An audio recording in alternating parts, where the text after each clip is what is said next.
All right, 1.1 multiple representations. There are a number of different ways to represent functions.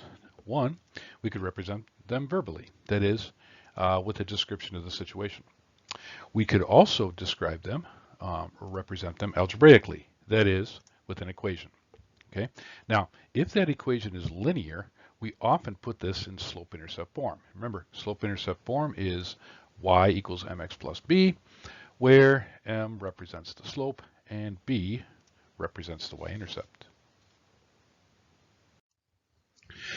But I'm actually going to change the terminology a little bit, okay?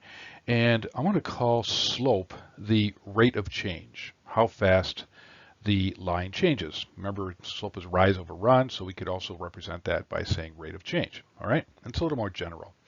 B, the y-intercept, we're going to represent as the starting point. Remember, the y-intercept is when x is equal to 0, so we could also more generally, in a sense, say that that's the starting point. So we're going to start to use that terminology sometimes. Okay. All right. A third way to represent a function is numerically. That is with data. All right, in a table, as we will see. And the last way that we're going to talk about is graphically. That is with a graph. Okay. So let's do some examples. Example number 1. A tree 1 foot tall is planted. It grows 2 feet a year. That's the verbal representation of the function. Okay. Now, in no particular order, we can do these in any order that we wish, but I'm going to do this numerically first. And I'm going to make a table here, and the left column is going to represent the time in years, and the right-hand column, the height in feet. Okay. Now, 0, that would be the starting point, right? And that's going to be it starts out at 1 foot, and it grows 2 feet every year. So after 1 year, it's 3 feet high. After 2 years, it's 5 feet high. After 3 years, 7 feet high. And after 4 years, 9 feet high. Okay, so there's our numerical representation of this function. And now let's graph this.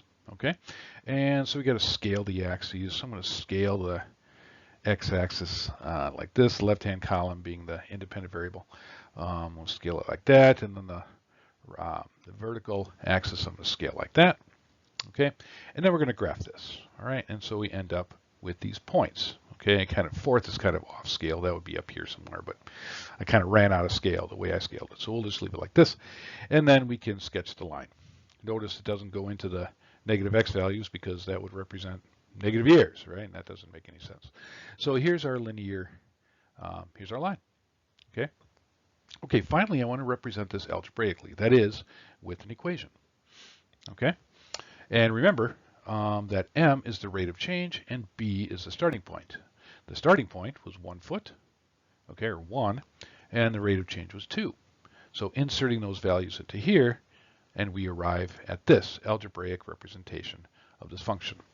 And note that would be the equation of this line in slope-intercept form. Okay, as a second example, we are given some data. What do we have here? We have time in hours, money. Let's see, it's starting out with $150, and we're losing, or money is decreasing. Okay, well, where would be a situation where that would occur? Well, something that occurred to me was in a casino. So I wrote this verbal representation. I said Bob goes to a casino, starts out with $150 and loses $25 every year, or each hour. Sorry. Now you could come up with something else, but this is what I came up with. Okay. And now let's see, algebraically. Let's do this algebraically next. Okay.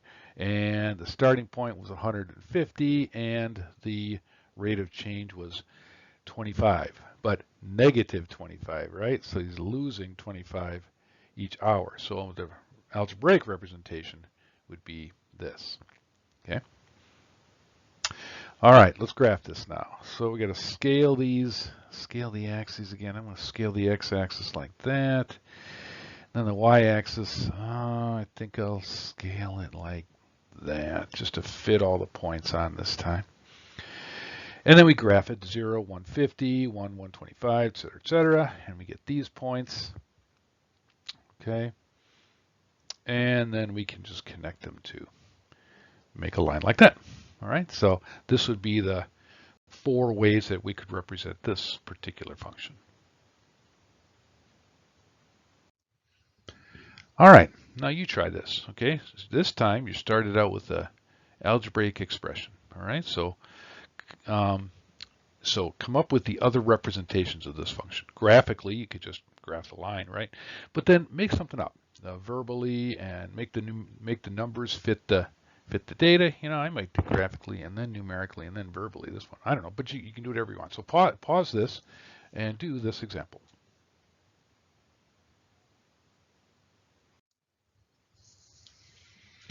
Okay, next we're going to have some fun with functions.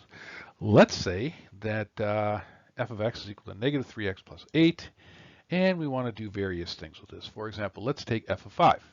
That is, what's the output if the input is 5, right? So we put 5 in for x here, and we just evaluate this. So that's going to be negative 3 times 5 is negative 15, plus 8 is negative 7. So that would be the output for an input of 5. Now, what they gave us here was the outputs of 17, and they want the input, the value of x. Okay, so what I'm going to do is I'm going to take the f of x, and I'm just going to set it equal to 17, and we have to solve this for x by subtracting 8 from each side. Left-handed side goes away. 17 minus 8 is 9, and then divide each side by negative 3. And we get, what? X equals negative 3 as an answer for that. Finally, let's just take f of t plus 2. Well, for an input of t plus 2, we just plug that in for x, right? Just like we would for any other x. So let's do that, okay? And now let's evaluate that. We have to distribute the negative 3. So negative 3 times t is negative 3t. Negative 3 times 2 is negative 6 plus 8. Then we can combine a couple of like terms here. Negative 6 plus 8 is positive 2. And that's our answer for there. Okay. All right. So those are some things we can do with that. All right. All right.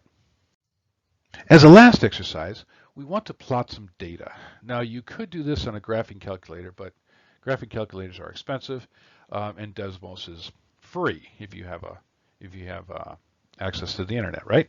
So we're going to use Desmos to plot this data. Okay, number of smartphone users in the U.S. I looked up this data and I got this. So let's plot this. Okay, so get into Desmos. Pause this and open a tab to Desmos. And what you find is, and what we want to do is we want to plot a table. Now, in order to get a table, click on that little plus sign there, and the drop-down menu will show up, and select the table. And a blank table should show up. Okay? All right, and then enter the data. Now, the x-axis, the x data, we could enter these years, but I want to make it just a little bit easier on myself by saying x is the number of years after 2018. Okay, and that makes the first value 0.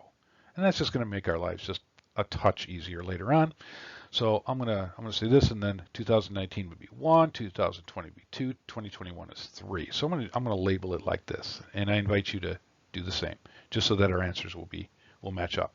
Okay, so enter these values in the the table, and you'll notice that none of the points show up on the graph. Well, the reason for that is because the scaling is the points are off the grid, are not on the screen because of the scaling. The x scaling is okay, but the y is not. To change the scale, access this little tool right here. When you click on it, a drop-down menu will show up. And then you can change the parameters for the x-axis and the y-axis.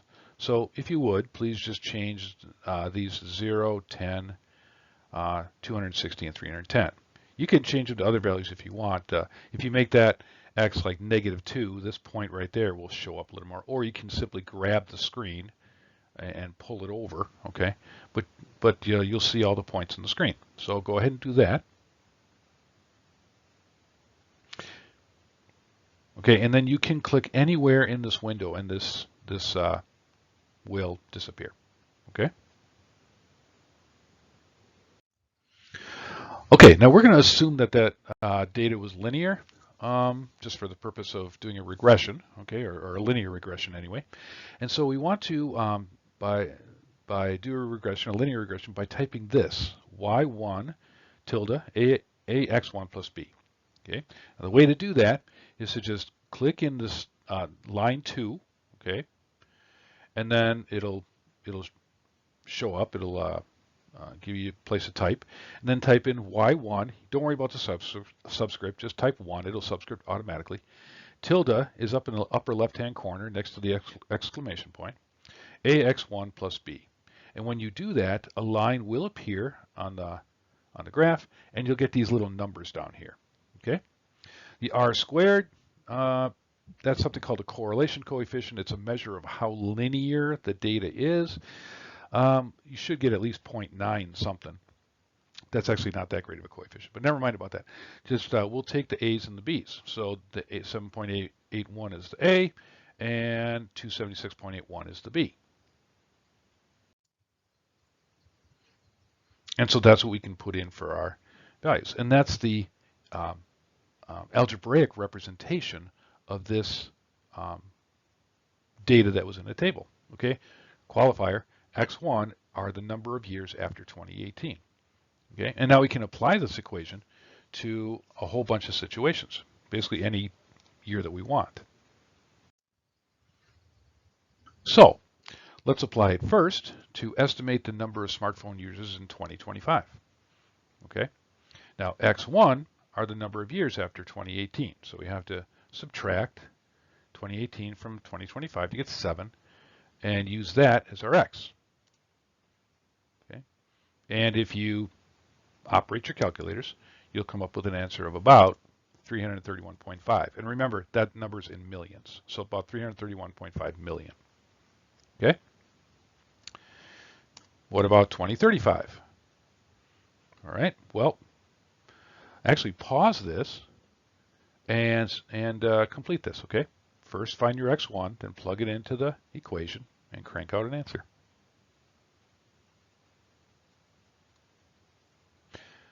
So x1 is going to be 17 in this case, and after entering it into our function, my calculator said 409.6 million. Okay. Now, sometimes these functions are limited. I would ask, is this actually a sustainable model? Will this equation work like for all time?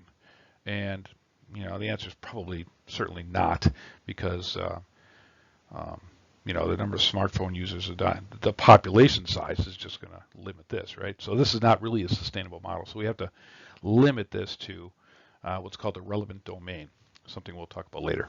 All right. Okay. So that's multiple ways to represent functions. All right. So now you're in a position to do some practice problems.